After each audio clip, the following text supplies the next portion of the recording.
Hello YouTube. Today we are going to make a video that a subscriber asked for a long time ago, and when that person asked for the review, I gave them my thoughts on the diet that I'm going to be reviewing today, and it made them very upset because they had an emotional attachment to that diet. So it made me want to review it for the channel. Why? Because I think that ideas that people start to idolize or adore are dangerous ideas.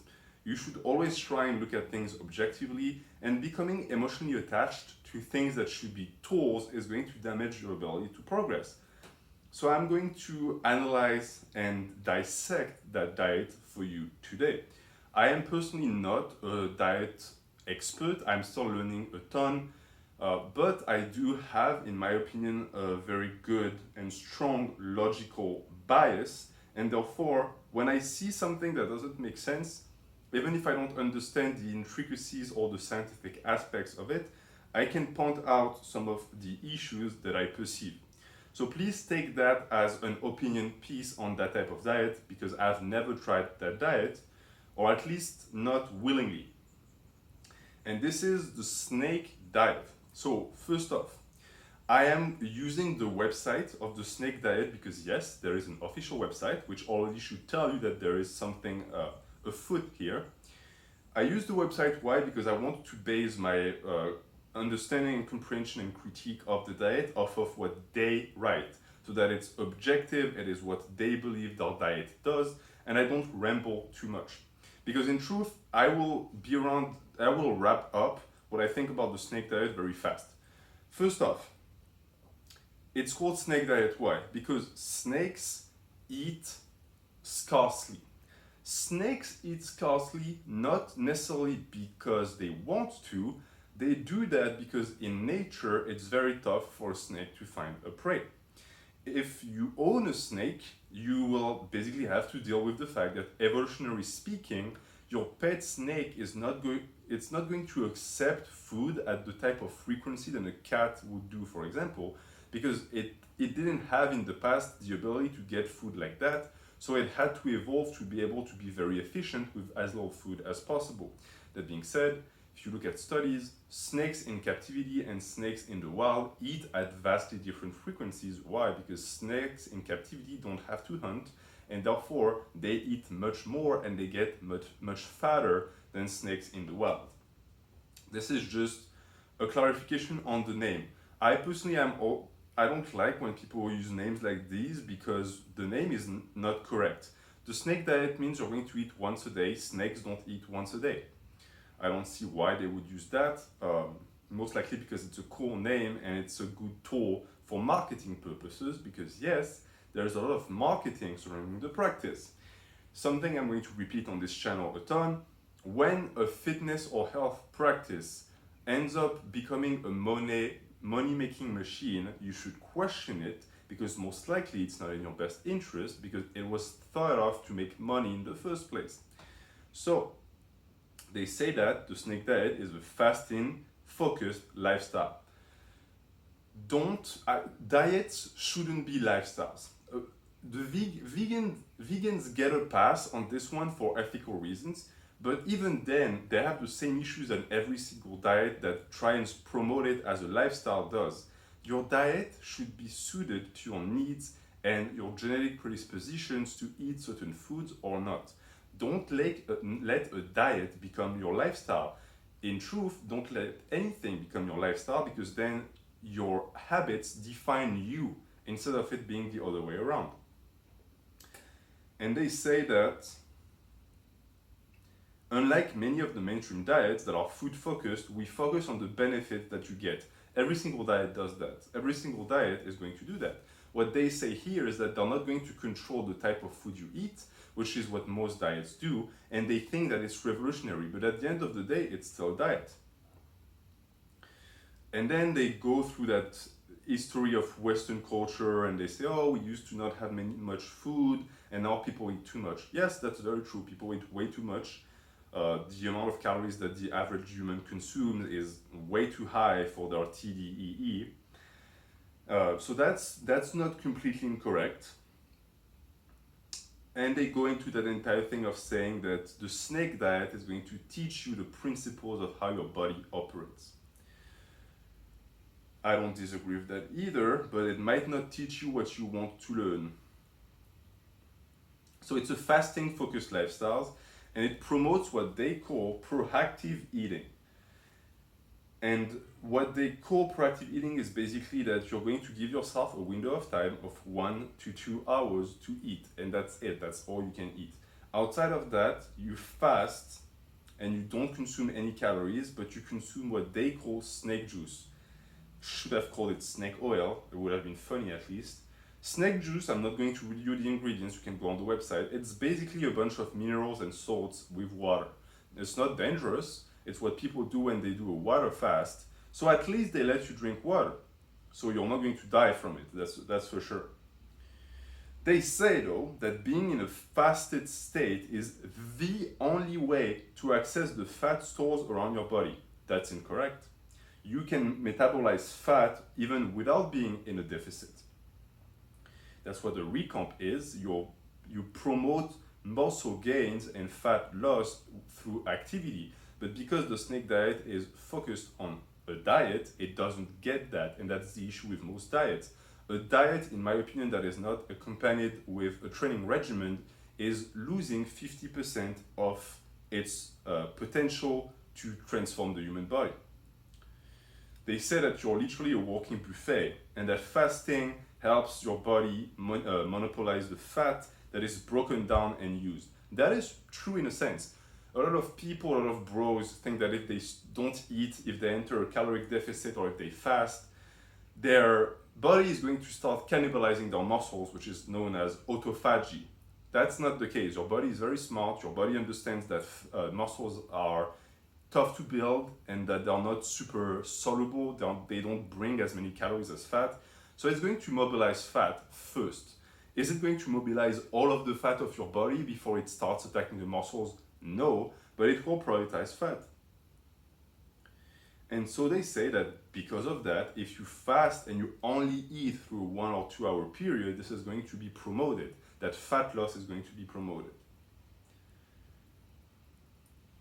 And they say that you should follow it's not a lifetime diet, and it should be followed by a maintenance routine to sustain your goal. That's already a problem. Because you're going to take people who, if you're overweight, you lack willpower. That's already a given. You take people who lack willpower, you impose a very strict, almost religious-like diet on them that they have to follow and that is easy to follow in terms of instructions because it's crystal clear you have 1 or 2 hours to eat. But then when they lose the weight, you tell them eat at maintenance, but they don't know how to do that. Because you taught them, instead of teaching them how to control calories, eat healthy foods, eat whole foods, don't overconsume, don't finish your plate if you're not hungry anymore. Instead of teaching them these habits that they can keep for life, you give them a crash course or you force them to lose a ton of weight with an artificial mean that they're not going to be able to maintain. In my opinion. So they say that the snake diet takes an evolutionary approach to eating. That's already, every time you hear that type of things, usually it's going to be a natural fallacy where they're going to take an aspect of human beings that we used to apply in the past, but that doesn't really apply anymore, or even that we're not even sure was the case in the past. They say that human food sources have been inconsistent, that's true, and that we adapt hormonally to survive in an environment where there's no food. That's also true. Now let's see where they take that. They say when you eat more than you should, you store fat, yes. It manipulates your insulin levels and therefore you store more fat, yes. And so because you can only store so much energy to be used immediately, anything you don't use is going to be stored as fat that can be used later, also yes. And because in modern society, the chances of you starving is almost 0%, you're never going to use those fat storages. So you're going to accumulate them and accumulate them and accumulate them until you become a fatty. And there is no limit to how much fat you can store in the body, very true. There is also no limit to how much muscle you can store in the body. But it's much harder to store muscle because you have to work for muscle. And also, muscle, when you stop working it, it disappears. Fat doesn't, it actually multiplies when you stop working. So you cannot, and they say you cannot access the energy stored as fat until you have depleted the liver of sugars. This is also true, which is why those people who if you only do exercise and no diet, or diet and no exercise, you're never going to go anywhere. Because if you only do the diet, then yes, for sure, you are not ingesting glycogen anymore, so you're not making more fat, and your body is going to eat the fat that you're not giving it anymore because it needs the calories to sustain itself, so it's going to eat itself. But you're not sculpting the body as you go. And if you only focus on exercise, the truth is exercising doesn't burn that many calories, especially lifting weights. So you need to have the two hand in hand, diet and training. And that's why most people stay fat. They keep feeding the body, so the body has no reason to not burn it. And they say you're either storing food energy or you're burning energy, which is also true. It's very rare to be in a complete balance of just nothing happening. And then they say that because you fast every night, the snake diet is just an expansion of that, which is true 100%. People who do intermittent fasting don't get that. Everyone intermittent fast during the night. You just do it longer. Now, should you do it? If it fits your goals, yes. And they also say that meal frequency is a cultural construct, which is true. 3 meals a day is a construct that was built around, at least in the countries that I've been to, the working hours of the day. You needed a meal right after waking up because you were going to go and walk in the fields. You needed something at midday because that's when the sun was the highest in the sky. It was too warm to walk, so you ate something, then usually took a nap, and then before going to bed, you needed food so that you could sleep properly and not be woken up by hunger, and then return to the breakfast and then repeat until you died. But the difference is that the people who did that actually worked with their body. They didn't just go to an office to sit for 8 hours, which is why the modern diet needs to adapt itself and the food frequency needs to also adapt itself. So I pretty much agree with them, but let's see if they then apply the right protocols for that meal frequency. Because a snake diet is basically a frequency of 1 to 2 hours a day, which is very little. But I'm going to keep reading and then I'm going to tell you what I think about the diet. They say that when you eat is as important, if not more important, than what you eat. Completely disagree with that. When you eat is completely useless. Who cares about that? Because at the end of the day, what you eat is going to also express the amount of calories you ate, the macros and the micros. You can eat them whenever. Of course, meal distribution is going to have an impact on your ability to go through the day, which is why I don't think this diet is going to be good at the end of the day, because it is not sustainable. They say that if you don't allow your body to fast, you will not access your fat stores. Again, that's not true. You can also get yourself in a state of glycogen depletion and motivate your body to lose the fat through training. But of course, the diet has to work with it. And they say that being fat is going to create health-related issues. That's true.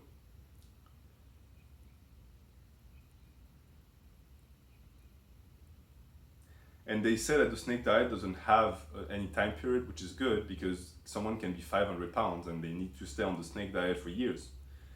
And after that, they talk about the snake juice and they explain that it replenishes electrolytes, blah, blah, blah. They give the recipe. So it's not like they're trying to sell you that thing. That being said, they do sell it. The issue I have with this is that the type of people who are going to need to go on that type of crash diet to lose the weight are people who are lazy, unmotivated, and undisciplined in the first place. And therefore, they're very likely to be the type of person who won't even bother making that snake juice and they're just going to order it. And the people who made that website know it because they sell it. The routine is fairly simple. You fast. No calorie consumption during the fast. You just drink the juice. And as far as diet, they tell you eat whatever, which is a problem. It's a problem, but it's not a problem. I will explain why right now, because if you give yourself a 1 to 2 hour window to eat, even if you're the type of person that requires 5,000 calories, eating 5,000 calories is very hard in a 1 to 2 hour window Because even if your body needs that for a 24-hour cycle, it's going to cut you off very early on because your appetite is going to be satisfied. Most people who get fat or who eat way too many calories for the expenditures that they actually need are people who have very high meal frequencies, or they eat the type of foods that are very high calorie and are not super that are not going to satiate their appetite so that they can eat more of it and gather more calories.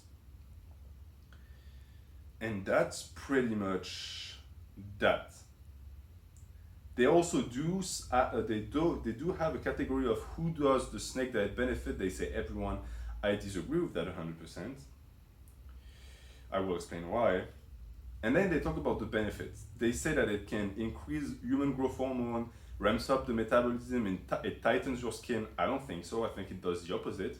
If you lose a ton of weight on this type of diet, you're going to have loose skin, cellular cleansing, which means nothing. Your cells repair themselves, and you don't need to fast for them to do that. I don't think it's ever been proven. Then they give lifestyle guides, but again, I don't really care about that because it's all of that guru stuff. Side effects, they say you're going to feel weak because yes, you're dieting and you're fasting, so your body, the calories that your body used to have are not going to be there anymore, so you're going to feel lightheaded. And as for tips, they say educate yourself, but then they say watch their YouTube channel, which I mean, it's your product, of course you're going to praise it. They have a Facebook group, hold yourself accountable, which is ironic, because if you have to follow that type of diet to lose weight, you're not holding yourself accountable, you're doing a crash diet. After that, they talk about starvation mode, which does not exist, and they say that, so it's good. Is fasting safe? Yes, it is. Won't fasting burn muscle? No. And they're right, but also understand that it would be better to reduce your caloric intake and work out instead of just cutting your calories completely. And they also say that fasting is not the same as a calorie reduction diet, which I don't agree with. And I will explain why. Okay, so now that I've read their website and I can base my analysis on what they say, let's discuss the snake diet and what I get from it. What are going to be the issues with that type of diet? You have a 1 to 2 hour window to eat. That already means that for anyone who has a professional life and who needs to be competent during the day, this is not going to be something that's doable. Because if you have that window of time that you have to assign somewhere, let's say you assign it in the morning. Okay, you eat in the morning, so now you have some energy for the day, but then you go to bed. If you go to bed hungry, how are you going to recover for your next day of work? It's going to be very tempting to eat, or it's going to damage your ability to actually sleep and let your brain rest and your body rest. If you put it at night, it means that you're not eating before the day. And I mean, the idea that your body is just going to use the fat to put you through the day works in practice, but once it happens to you and you're hungry and you have a headache, that's going to really damage your performance and it might lead to you losing your job. It's also the issue that fasting is going to put a lot of people in a very dark place, especially people who are fat, because you taught your body that it's going to be fed every time it sends a signal or a hunger pang, and now you just stop feeding it. So what's going to happen? These people are the type of people who cannot cut because it makes them sad, depressed, or aggressive. And if you have people in your life, this type of diet is not going to be the issue. They also say here that some of the side effects are going to be you're lightheaded and everything.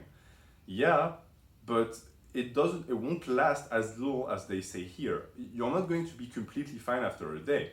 You are repeating the action of not consuming calories so that your body eats itself. That's great and all, but your brain and your vital organs are still not 100% full, meaning that your body doesn't have the ability to completely replace the calories you usually ingest with the fat of your body, because those are emergency storage in a sense. Ingesting a bunch of carbs is going to be much more beneficial for the ability of your body to feed the organs and everything. So I'm not saying it's going to hurt you, but I am saying you're going to feel sluggish and you're not going to be 100% performant. There's also the entire philosophical and evolutionary aspect around it, where I'm not on board 100% simply because the idea that our ancestors didn't have reliable sources of food is incorrect, in the sense that the very existence of human civilizations today shows that our ancestors strived and evolved towards the ability to have consistent sources of food. The second we could get crops, the second we could get a group of animals to keep and to breed, to have food all year round, we did that. So yeah, we spent a lot of time as scavengers, but we also strived within our evolution to stop being that. So putting the blame on the food availability that we have in modern society, in my opinion, is not putting the blame at the foot of the right person. The person who's to blame is not the supermarket that's open 24/7, it's the person who goes there 5 times a week because they are eating all the time. And this is also an issue I have with that type of diet.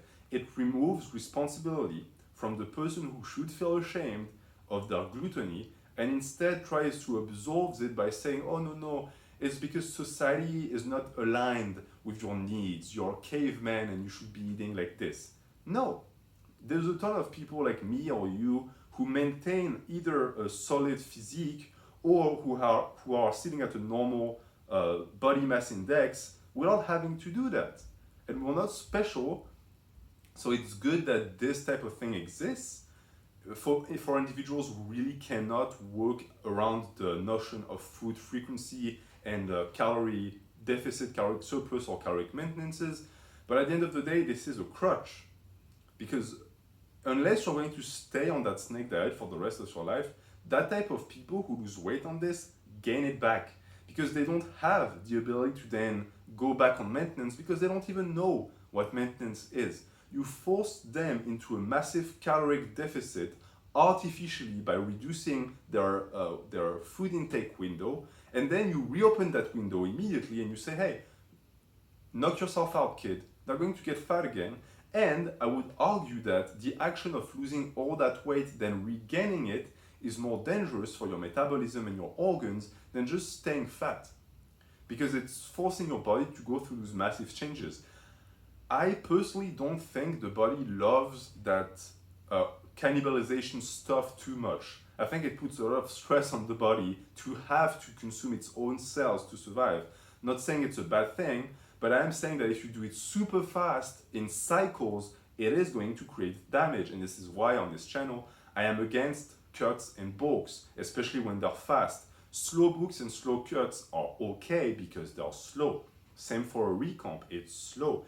You're slowly pushing your body in the direction you want it to go. You're slowly shedding fat, you're slowly adding mass. All of these work, but doing this and drinking snake juice several times a day and shoving your face within the 1 or 2 hour window is not going to work. Also keep in mind that a ton of people who are overweight have very unhealthy relationships with food. Sometimes they have bulimia or any type of mental illnesses that are triggered by food, and you tell these people, hey, you have 2 hours to eat. What do you think is going to happen? You're going to have a bunch of people who are going to overeat, puke, who are going to try and shove as many calories in their face as possible. This is also the issue. Whether they realize it or not, after that fast, especially people who are overweight, they're going to crave high calorie foods, which are usually unhealthy foods, which is why when they say, oh, what you eat doesn't matter, a calorie is a calorie. Nonsense. If you stuff your face with cake as your only source of calories, you're going to have a bad time. Especially because after that, when they're supposed to go back to a maintenance phase, you completely destroy their relationship with food. So maybe they used to be a little bit overweight, but they had an okay diet with vegetables and fruits and blah, blah, blah. And now they don't even have that anymore. So they sacrificed the one thing that they had, which is why when that subscriber asked that question, I told him just that. I told him everything I just told you, that it was, in my opinion, a crutch. It was not some magical thing. Fasting is not magic. It's not going to boost your test levels so that you become a super warrior of the sky. That's nonsense. And it's also very tough to apply in everyday life. So what I would say you do instead of this, reduce your calories, eat more vegetables, eat more whole foods. You don't even have to really reduce your calories, because you're gonna find that by replacing a ton of these artificial industrial foods you eat, your calories are going to go down by themselves, because you eat foods that are more satiating with more fibers, that are going to leave you fuller, and they're not going to make you crave more and more of that junk, because they don't spike your insulin. So that's my advice. I will be reviewing different types of diets, so if you have a type of diet that you want to hear more about and you want to hear my take on it, keep in mind that this is not a diet channel. I don't want to focus on diet. I think training is more important for naturals, but I'm always happy to review stuff like this, especially when it's like that. So thank you for watching. Have a good day.